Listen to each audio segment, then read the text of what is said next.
ऐसे में जब पूंजीवादी अर्थव्यवस्था पूरा संपूर्ण देश चल रहा था, जब पूंजीवादी अर्थव्यवस्था चल रही थी, तो क्या जरूरत हुई कि समाजवादी अर्थव्यवस्था को लाया गया?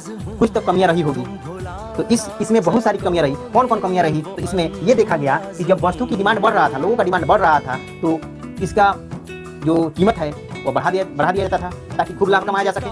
और एडम स्मिथ ने कहा था कि सरकार पूंजीवादी अर्थव्यवस्था में कंपनी का भी लाभ है, यानी व्यक्ति का भी लाभ है, यानी उत्पादक का भी लाभ है, उपभोग को भी लाभ है तथा सरकार को भी लाभ है। तो इन्होंने ऐसा क्यों बोला? तो इसमें इन्होंने ये जिक्र किया कि इसमें सरकार को लाभ ऐसा होगा कि जब कंपनियां अधिक रुपए कमाएगी तो उस टैक्स को वसूल अधिक करेगी, और उसी प्रकार से उपभोग भी लोग अपनी डिमांड के अनुसार खरीद पाएंगे, तथा इसमें क्या होगा कि सबको लाभ मिलेगा। यानी देखिए, एक व्यक्ति को भी, कंपनी को भी लाभ मिला, उत्पादक को लाभ हुआ, उपभोक्ता को लाभ हुआ और सरकार को भी लाभ हुआ, क्योंकि सरकार टैक्स कमा रही है।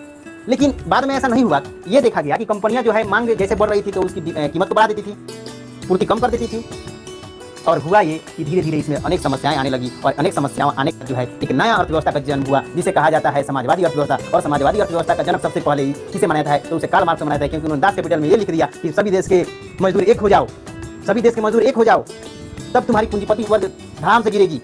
और कार्ल मार्क्स सिद्धांत पर एक नया अर्थव्यवस्था का जन्म हुआ, जिसे समाजवादी अर्थव्यवस्था कहा गया।